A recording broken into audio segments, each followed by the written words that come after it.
మీరు చేసినప్పుడు it's like ఏ కొత్త చాప్టర్ అనుకోవచ్చు. ఎందుకంటే అసలు సిసిఎస్ సైబర్ క్రైమ్ గురించి అప్పటి వరకు ఎగ్జాక్ట్లీ నాకు నాకు తెలిసిన ఆలోచన అప్పట్లో లేదు. కమిషనర్ బల్విందర్ సింగ్ గారు అని ఉండేవారు. యాహ్! సో వారు నేను అప్పటికే యునైటెడ్ నేషన్స్లో పనిచేసి వచ్చినానండి. ఓకే. సో అప్పట్లో ఏంటంటే హైదరాబాద్ సిటీ పోలీస్కి వెబ్సైట్ కూడా ఉండేది కాదు. Correct. So you launch 2 websites right? 2 websites launch చేసాము. అంటే చాలా మంచి సీనియర్ ఆఫీసర్స్ టీమ్ ఉండేదండి అప్పుడు. సో మేము దాన్ని ఒక ఛాలెంజ్గా తీసుకున్నాం. అంటే ఒకవైపు డిప్యూటీ కమిషనర్ ఆఫ్ పోలీస్ క్రైమ్గా పనిచేస్తూ అప్పట్లో గోకుల్ లుంబిని బ్లాస్ట్లు అయినాయి. సో వాటి ఇన్వెస్టిగేషన్స్ అవన్నీ కూడా మిగతా 2007 ఏజెన్సీస్తో 2007 అండి. సో అవన్నీ ఇన్వెస్టిగేషన్స్ అవన్నీ మేనేజ్ చేస్తూనే మరి సైబర్ క్రైమ్స్ విపరీతంగా పెరిగిపోయినాయి. ప్రజలకు ఎక్కడ పోవాలనో తెలియదు అప్పట్లో. సో అప్పుడు మేము హైదరాబాద్ సిటీ పోలీస్ వెబ్సైట్ అనేది 6 నెలలు కష్టపడి కేవలం కానిస్టేబుల్స్ ఒక 7-8 మంది కానిస్టేబుల్స్, తర్వాత సిసిఎస్ నుండి ఒక 2-3 ఇన్స్పెక్టర్స్, ఇప్పుడు ఒకతను హ్యాబిట్స్లో ఉమామేశ్వరరావు అని పనిచేస్తున్నాడు ఇన్స్పెక్టర్. సో ఆయన తర్వాత ఇంకొక 5-6 మంది కానిస్టేబుల్స్, ఐటీ కోర్ టీమ్. అప్పట్లో ఇప్పుడున్న పోలీస్ కమిషనర్ మహేందర్ రెడ్డి గారు అప్పుడు ఐజీ కంప్యూటర్ సర్వీస్, ఆయన కూడా చాలా హెల్ప్ చేశాడు మాకు. ఓకే.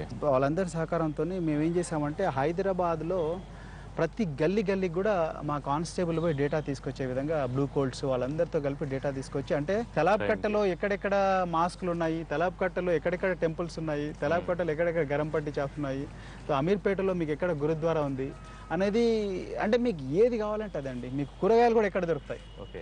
సో అవన్నీ కూడా హైదరాబాద్ సిటీ పోలీస్, అంటే పోలీస్ అనేది కేవలం క్రైమ్ రిలేటెడే కాకూడదు. పోలీస్ అనేది ప్రజలకు ఏ సీనియర్ సిటిజన్ అయినా జూనియర్ సిటిజన్ అయినా ఏ బాధల్లో ఉన్నవాడు కూడా చకచక వచ్చేసే విధంగా రావాలనేది మా ప్లాన్. నిజంగా ఒక అద్భుతంగా నడిచిందండి ఆ వెబ్సైట్ ప్రాజెక్ట్ అనేది. సో అది 6 నెలలు కష్టపడి ఆ వెబ్సైట్ తయారు చేసిన తర్వాత హైదరాబాద్ ఆంధ్రప్రదేశ్ పోలీస్ ఆఫీసర్స్ మెస్లో చేస్తే ఒకటే సంవత్సరంలోనే 2 కోట్ల హిట్స్ వచ్చాయి దానికి. ఓకే.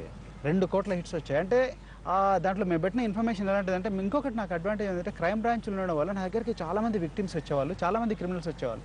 సో క్రిమినల్స్ ఎవరైనా కొంత చదువుకున్న వాళ్ళు వస్తే నేను ఏం చేసేవాడినంటే వాడిని లాకప్లో పెట్టినప్పుడు, బాబు నువ్వు లాకప్లో పెట్టి నీకు బిర్యానీ వినిపిస్తాము, కానీ నువ్వు ఎందుకు క్రిమినల్ అయినావు, నువ్వు నీ జీవిత చరిత్ర అంతా కూడా 8 పేజీల్లో రాయని ఒక వైట్ పేపర్ ఒక పెన్ ఇచ్చేవాళ్ళు. చాలా హ్యాపీగా రాసేవాళ్ళు చాలా మంది. తర్వాత సార్ సిటీలో ఉన్నప్పుడు మీరు అప్పుడు second phase of Telangana education, very sensitive situation, టోటల్గా మీరు అప్పుడు ఓయూకే అంకితం అయిపోయాను. దాదాపుగా నవంబర్ 29, 2009 నుండి దాదాపు నేను హార్వర్డ్ యూనివర్సిటీ పోయేదాకా కూడా ఓయూకు నేను స్పెషల్ ఆఫీసర్గా ఉండి అప్పుడు almost 50% of my time was in OU police station. ఎట్లా ఉండేది సార్ అక్కడ స్టూడెంట్స్?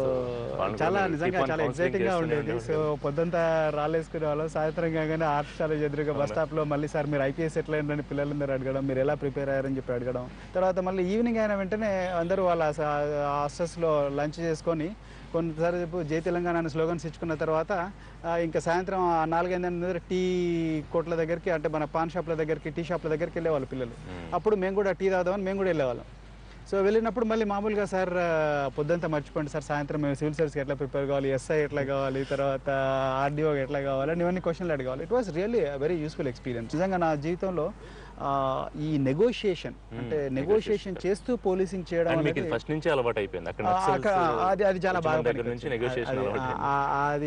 ప్రాక్టీస్ ఇక్కడ కూడా ఇంప్లిమెంట్ చేశారు. ఎగ్జాక్ట్లీ, అది చాలా బాగా పనికొచ్చింది. Sir top of the above, మీరు జనరల్ గా ఐపీఎస్ ఆఫీసర్స్, మీరు లా అండ్ ఆర్డర్ పోస్టింగ్స్ చేశారు, స్పెషల్ బ్రాంచ్ లో ఉన్నారు. సో జనరల్ గా ఐపీఎస్ లో ఐ థింక్ చాలా తక్కువ మంది అనుకుంటా ఈ వెల్ఫేర్ ప్రోగ్రామ్ లేకపోతే వెల్ఫేర్ పోస్టింగ్స్ తీసుకుంటారు. అంటే ఈ ఎడ్యుకేషన్ మ్యాటర్ వైపు ఏది మిమ్మల్ని తీసుకొచ్చింది? అంటే నాతో పాటు ఒక 7 మంది ఆఫీసర్స్కు ఆ వెల్ఫేర్ ఓరియంటేషన్ ఉందండి. అంటే వాళ్ళు పోలీసింగ్ చేస్తున్నా, యూనిఫామ్ వేసుకున్నా కూడా, అంటే ఎప్పుడు ప్రజలను మనం ఇటువైపు నుంచే కాదు ప్రజల వైపు నుండి కూడా మనం చూడాలి అనే ఓరియంటేషన్ ఆఫీసర్స్ మన డిపార్ట్మెంట్లో చాలా మంది ఉన్నారు, పోలీస్ డిపార్ట్మెంట్లో. నాకు కూడా ఆ ఓరియంటేషన్ అనేది బహుశా నేను వచ్చిన నేపథ్యం కావచ్చు, నేను వచ్చిన గ్రామీణ నేపథ్యం కావచ్చు, లేకపోతే మా అమ్మా నాన్నలు పడ్డ స్ట్రగుల్ కావచ్చు, లేకపోతే మా బంధువులు ఇప్పటికీ పడుతున్న స్ట్రగుల్స్ కావచ్చు. కెరియర్కి ఒక అర్థం కావాలంటే ఇలాంటి వాళ్ళకి సహాయం చేస్తేనే మనకు ఒక అర్థం వస్తుంది, దానికి ఒక సార్థకత వస్తుంది అనేది నాకు ఫస్ట్ నుంచి ఉందండి. సో ఫార్చునేట్లీ నేను ఆ యూనివర్సిటీ నుంచి స్టడీలో నుంచి వాపస్ వచ్చిన వెంటనే నా ముందర 2 మార్గాలు ఉన్నాయి. ఒకటి, డీజీ గారి దగ్గరికి పోయి సార్ నాకు ఒక మంచి ఏదో ఒక ఛాలెంజింగ్ పోస్టింగ్ ఇవ్వండి అని చెప్పి అడగడం.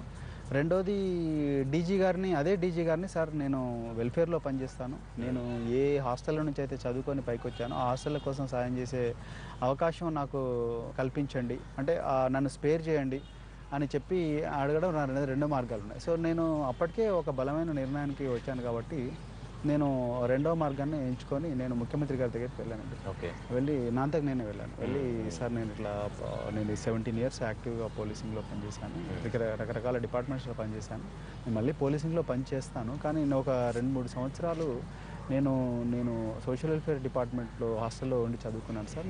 నాకు మళ్ళీ అదే డిపార్ట్మెంట్ ద్వారా నేను ఈ స్టూడెంట్స్కు సహాయం చేసే అవకాశం ఇవ్వండి అంటే పాపం వారు ఏమనుకున్నారేమో వెంటనే ఆపర్చునిటీ ఇచ్చారండి. అంటే సార్ దీని వెనకాల ఉన్న ఇన్స్పిరేషన్ ఆర్ మోటివేషన్ అంటే మీలాంటి వాళ్ళని ఒక 10 మందిని తయారు చేయాలి అనేదే ప్రధానమైన లక్ష్యం. 100 మందిని తయారు చేయాలండి, 10 మందే కాదు.